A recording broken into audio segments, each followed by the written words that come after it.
Over the past year or so, the WWE has been a lot more open as to how much they'll pull back the curtain and reveal the inner workings of their writing teams, producers, and matchmaking processes. Granted, they've been doing such things since the WWE Network era a decade ago, but their new Unreal series on Netflix has practically pulled any restrictions back with what can or can't be shown. If any of it is to actually be believed, that is. We've had plenty of documentaries and shows that have in some way aired what goes on in the professional wrestling business and all of the gears that fit into place to keep the machine moving. For the past few decades across many different eras, the concept has been pretty close to the same, but as crazy as it may be to hear, one of the earliest examples of such content came just before the industry blew up towards the mainstream audience. Back in the 1970s, protecting the business and maintaining kayfabe by any means was still a top priority for promoters, but a project would be in the works to give fans a rare look into what was real, or at least wasn't entirely worked, for a form of entertainment that had over-the-top personalities and hectic action in the ring with some of the most popular stars of the era. The project could have been left collecting dust had its director not found the distributor to help bring that movie into the public eye. Today's video is going over a cult classic of wrestling documentaries to see if it's worthy of that acclaim, as well as being considered a hidden gem within the vast scope of pro wrestling content. So let's start off the new year with a bang and watch 1985's I Like to Hurt People.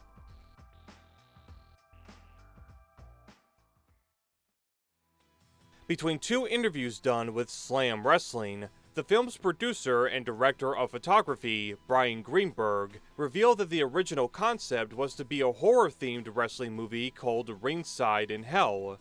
At some point, the horror aspect was dropped altogether in favor of it just focusing on pro wrestling and the stories surrounding it, with a new name of, well, Ringside.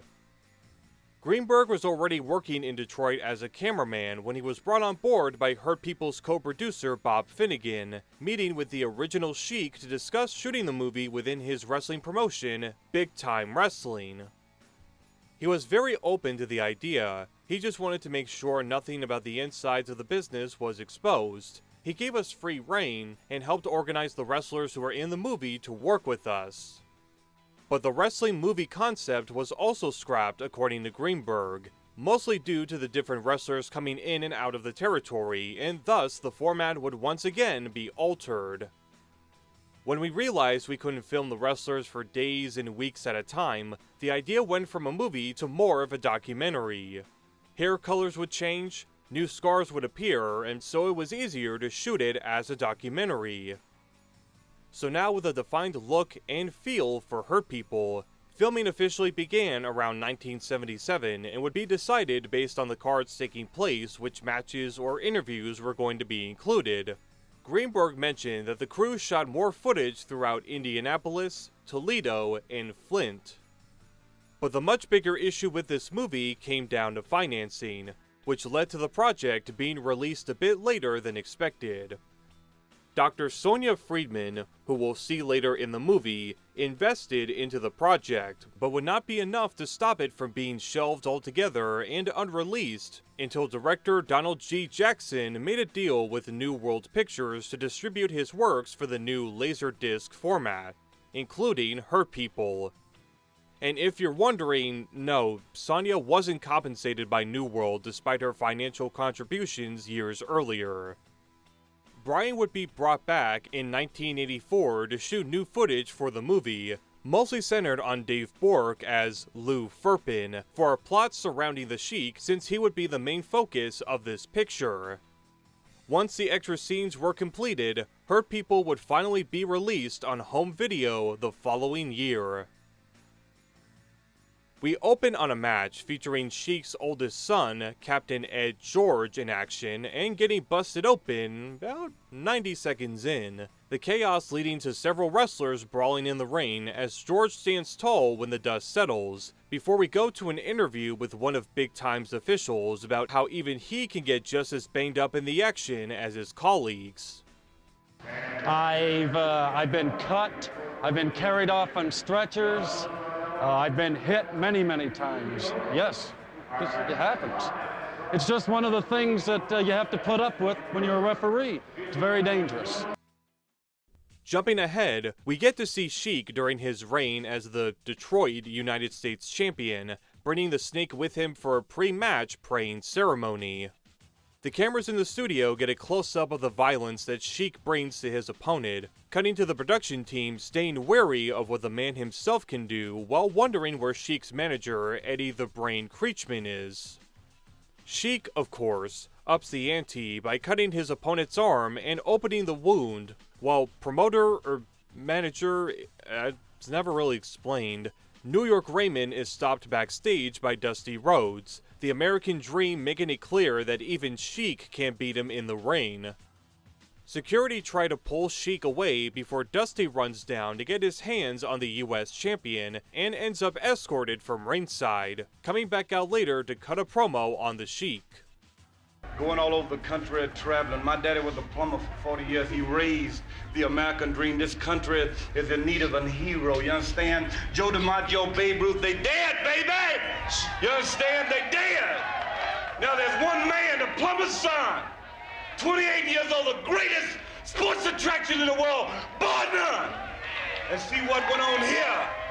To see what went on here, the great sport. Turns my stomach, baby. You know, I wined and dined with kings and queens. But I slept in alley and dined on pork and beans too, baby. You know what I'm talking about? I've been everywhere. I've seen it all. I've done it all. I've been with every woman from here to Wyatt. But I'll be walking tall when it's over. I promise you one thing. I'm bringing you the need you want. I'm bringing you the want you need. I'm bringing you the American dream, the Sheik, one time. And I'll tell you what, when I get through boogieing, you'll be damn sure know the dream will be walking tall in the end. The Sheik will fall. Woo! Can you dig it? A couple of guys stake out the parking lot for Andre the Giant, the eighth wonder of the world arriving and lifting one of them on top of his car, not causing them any trouble whatsoever. While Lou Firpin walks down the street and tries to get into the radio station, only for him to run into a little bit of trouble when he fails to present a pass. This all segues to a clip of Andre splashing his opponent to score the win. There's some footage of BTW's reign being set up as we go outside of Cobo Hall, where Lou, as president of the Stop the Sheik movement, explains that for the past decade, he and many fans have tried to get Sheik out of the wrestling business due to his burning, scratching, and excessive violence in the ring. Meanwhile, Bob Finnegan sits with Dusty Rhodes before the show, Stardust saying he's ready to defeat his heated rival tonight.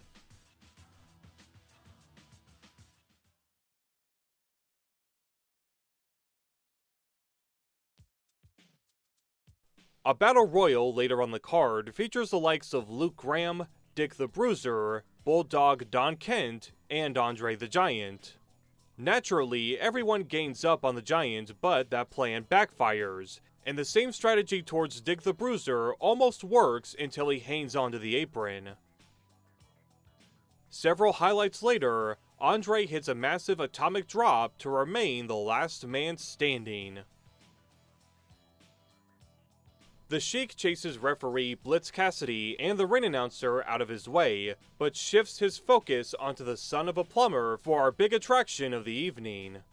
Dusty wastes little time getting to the ring and tries to get an early attack on the foreigner, but is held back so Sheik can get in his prayers.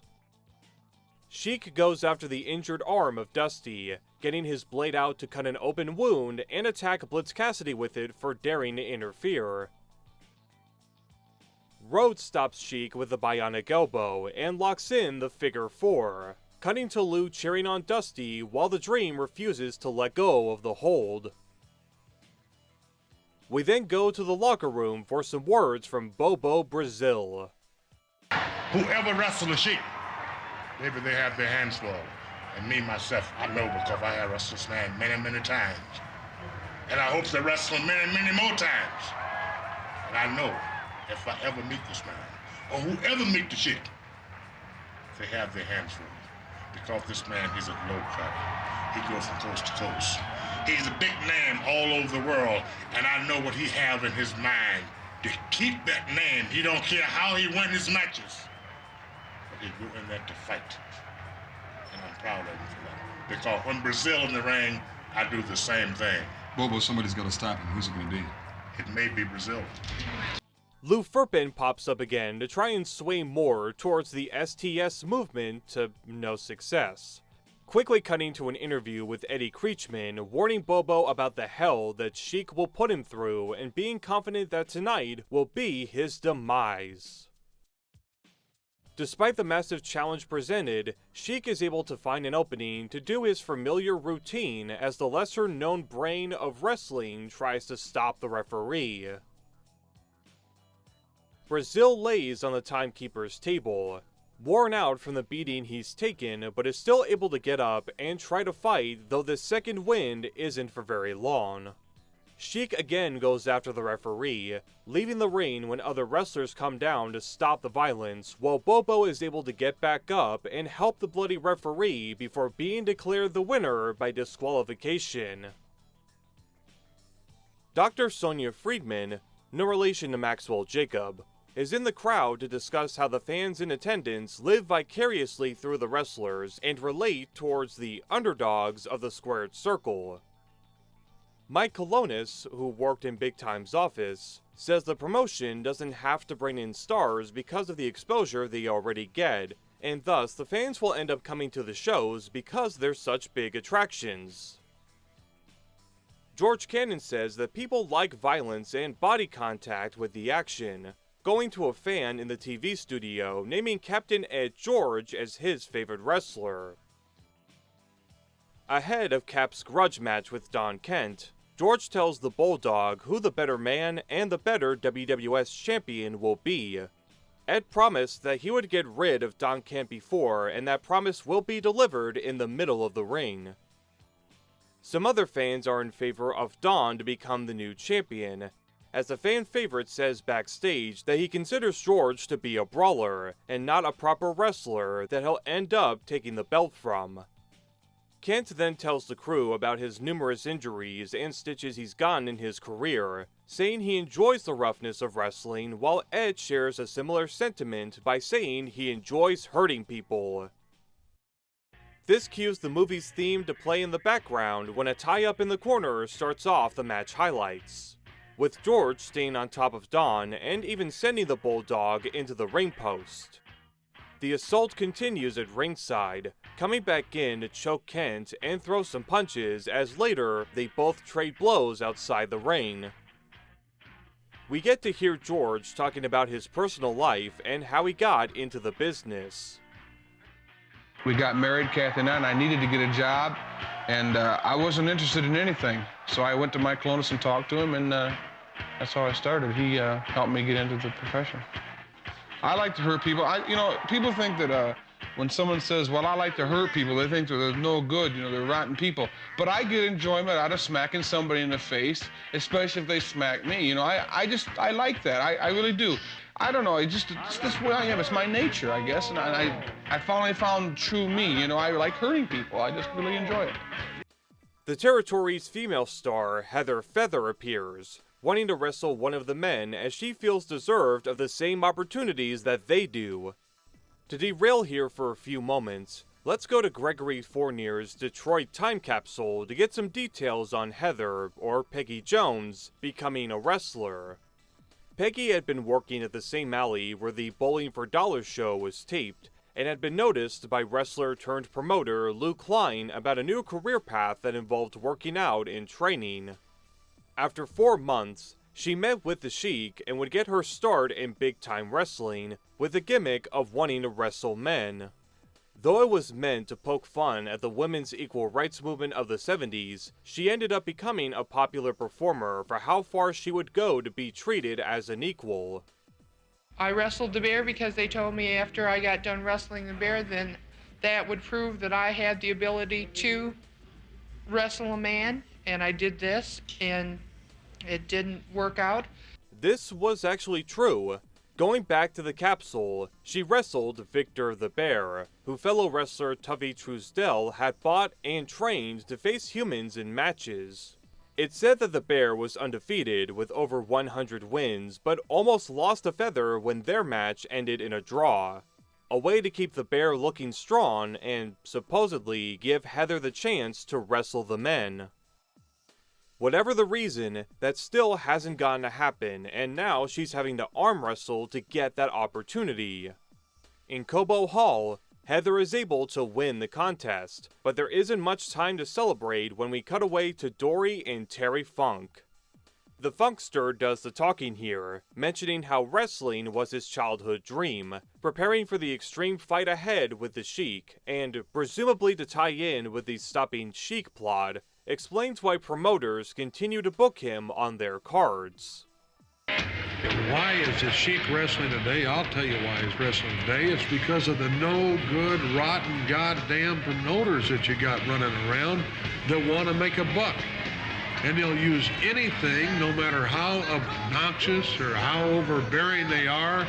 The Sheik knows that that's where his money comes from. If he can go ahead and run around the ring and jump up like a chicken with his legs cut off, well, that's what he's going to do, because he realizes that the promoters will pay him for this. And then he'll go into the ring and he'll take advantage of somebody, especially a young fella, and completely go ahead and destroy his career, ruin his attitude about wrestling. Instead of developing young athletes, well, he's chasing him out of professional wrestling. He's what gives professional wrestling a bad name.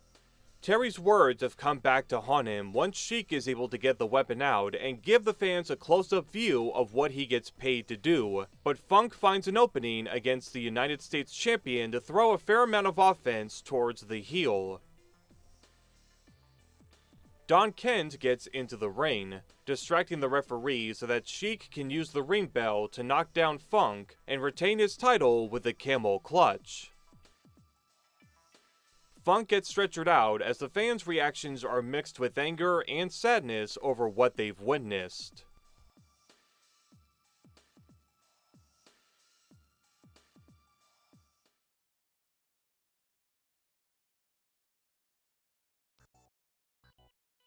George Cannon defends the violence in wrestling matches, saying that there are protections to keep fans safe from what happens unless they choose to get involved. He also puts over several wrestlers featured in Hurt People, while bringing up ways that wrestlers can remain in the business without having to continuously perform. Sheik's wife, Joyce, mentions how popular and profitable wrestling is with so many territories running shows. And if only she knew how differently that first statement would be received in the modern era. Creechman stands by the Sheik and why he chooses to manage him, as Dory Funk Jr. looks to get revenge for his brother against the Brain's top client. The wrestling doesn't last long when Dory grabs the blade and uses it towards the champion. Poetic justice of sorts, as Sheik gets upset with the referee while Dory remains in control. The Funk's interview shows Dory Jr. explaining how wrestling is one of 3 natural sports and is simply a part of human instinct, with that same instinct helping him against the top heel of the territory. Eddie getting knocked off the apron leads to an earlier clip saying he doesn't take much pain from managing, going right back to singing the Sheik's praises. Abdullah the Butcher runs in to assist Sheik in laying out Dory, with Funk refusing to be helped out of the ring and getting handed a DQ win, but the score is just waiting to be settled. We now cover some midget wrestling in this mockumentary, as one of the competitors, Richard Walker, goes over his background in wrestling, covering all of the miles driven and all of the injuries sustained during his tenure in the industry. Oh, I've been hurt a few times. Broke 2 fingers one time. Fractured my collarbone. Little knee injuries here and there. But all in all, I've been very lucky not to any serious mishaps. Being a midget wrestler, all sizes, you know, everybody's really the same size. I'm a little taller, maybe a little heavier. It proves to be an advantage against my smaller opponents. It's kind of ironic, really, me being as short as I am. But sometimes a smaller opponent is really hectic on you, really tear you down. Surprising what a smaller person can do. Dory and Terry plan on taking care of Abdullah and Sheik tonight in Cobo Hall.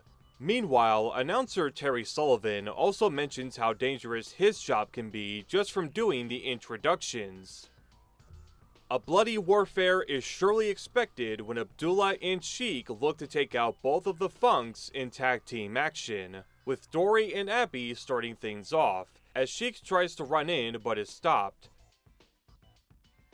Terry gets to attacking on the ropes and in the corner, taking it further by slamming his head onto the ring steps.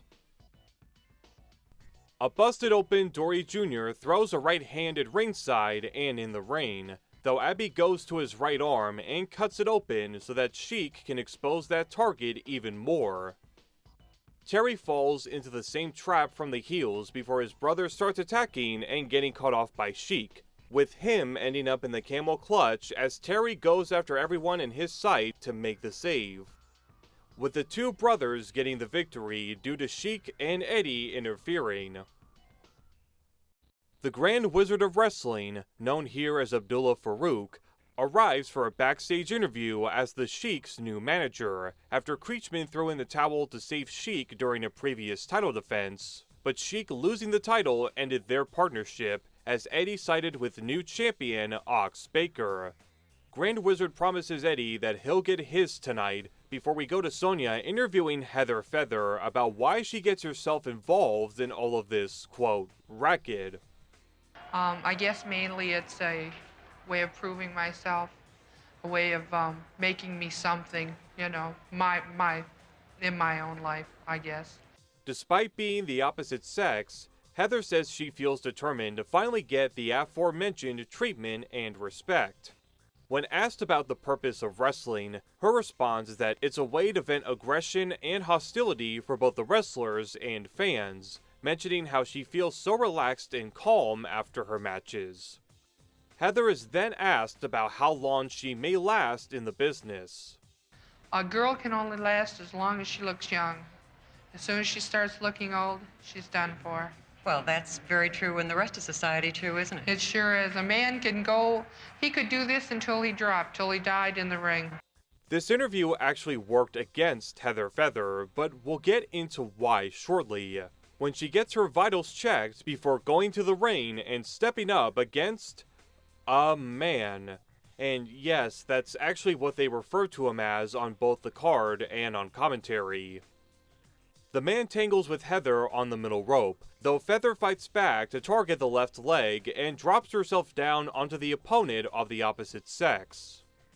The fella finds his opening to slap her in the corner when she fights out to hit a shoulder block that sets up the splash and a 3 count to give her the victory in this intergender match. Going back to what I said about the interview, it turns out that the comments made earlier, and I'm assuming the latter one about men dying in the ring was the final straw, led to Peggy getting released from Big Time Wrestling. Mike recalls Sheik wrestling Lou Thesz in Chicago and going berserk, with the two fighting out in the cold, wintry night, leading to that incident getting traction and national coverage. Mike is sort of correct, but the other key detail is that the match gained coverage more so for Sheik leaving their match and hiding under a bus during a snowstorm so that Lou wouldn't embarrass and ruin his gimmick. Regardless, we get to a sit-down face-to-face between Abdullah and Creechman to get more background as to why the Brain tried to protect the Sheik in that 2 out of 3 falls match, not betray him. I threw in the towel because the noble Sheik was hurt. But noble Sheik, I am not a traitor. You are a traitor. You hit me. You hurt me after everything I did for you. I want you to know something, Mr. Sheik. I just come back from Israel. I do, like my people, changed my decision. I am not your manager. Tonight, I am going to be in the corner of the real man, the real champion. I'm nervous. I'm crazy now. Well, the just calm champion down. is Just calm down. Grand Wizard says the Sheik never quit, but Eddie did in fact carry the towel that was thrown in the match. Brain retorts that he's now the manager of the new US champion and embraces being a fan favorite before they get nose to nose in frankly the highlight of this entire movie. Ox Baker then cuts a promo saying he doesn't care about whose manager is which, but rather about breaking the Sheik's wrist and even Grand Wizard's if need be. If I can throw in this little factoid, "I like to hurt people" was actually Baker's signature catchphrase during his career. Dr. Friedman compares the atmosphere of a wrestling event to a battle of gladiators.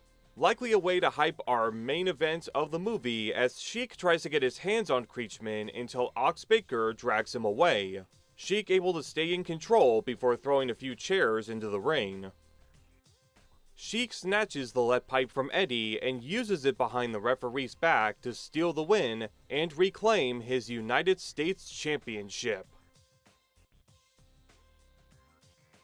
The reporter from earlier, Phil Foreman, follows up on the Stop the Sheik movement that apparently came to an end when Lou Firpin mysteriously disappeared and hasn't been heard from since. The violence of professional wrestling shall remain as is, cutting to several staff talking about how dangerous the Sheik is. The final match shown, very briefly, is a steel cage encounter with two of the most dangerous wrestlers in the Sheik and Dick the Bruiser. The commentator mentions that this isn't the last time we'll be seeing them compete against each other in the near future. Segueing to Sonya discussing the repercussions of those witnessing this type of action. This does not disseminate that kind of aggression. It does not cause it to dwindle away and the individual to be relaxed. In fact, what occurs is that there is a short-term release of tension, and then it builds again, oftentimes acted out by the individual against others, but certainly sought again. Dick is asked about the Sheik in his locker room, saying how he can only think about breaking his limbs and promises to finish what was started by taking the Sheik out of wrestling. Sheik and Grand Wizard are on the road as they ponder the next challenger that will step up. Passing by protesters who still haven't given up on their movement, the movie concludes with an absurdly fitting challenge from the Sheik. What we'd like to do is bring these great wrestlers here, the ones that are willing to accept the challenge of the Sheik, to the Renaissance Center. Not in the Renaissance Center, but on top of the Renaissance Center. The Sheik, the Noble Sheik, will be there to meet any of you men that have guts enough to accept the challenge. If all goes well on this great match on top of the Renaissance Center, the guest referee for this match will be the greatest heavyweight champion of all time, the man the Sheik taught how to wrestle, his very dear friend, the one and only Muhammad Ali. Could you imagine who would have actually taken them up on that offer?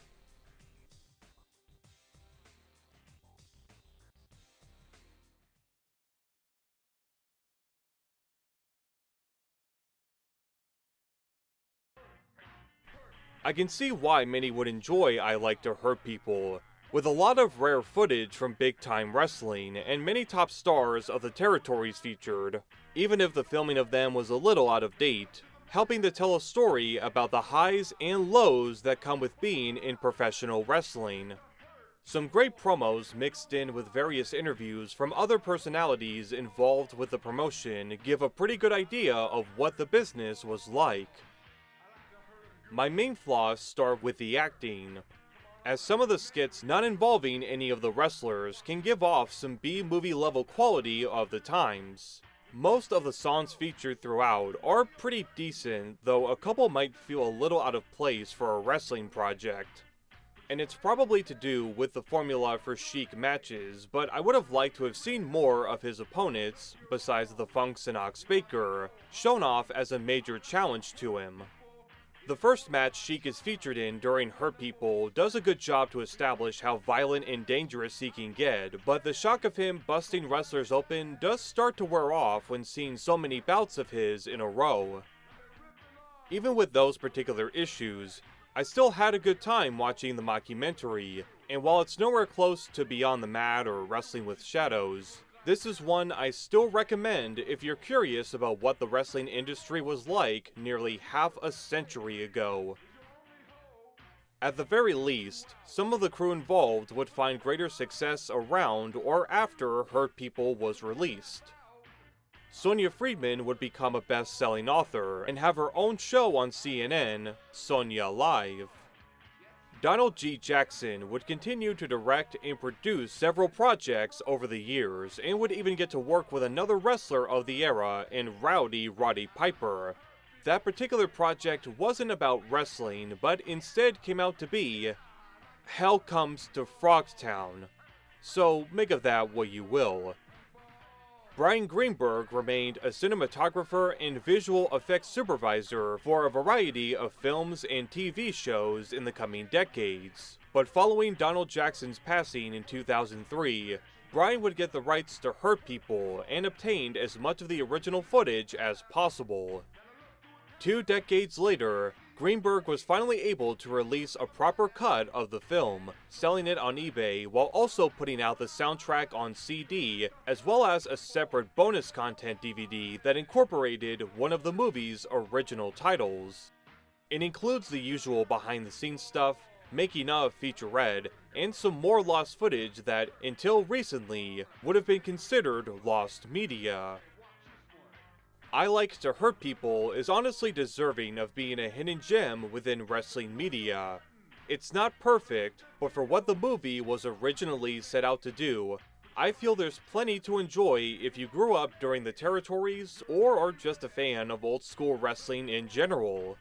And unlike the Stop the Sheik movement, the original version of the film, as well as the extra content that comes with it, has been found and archived to last forever.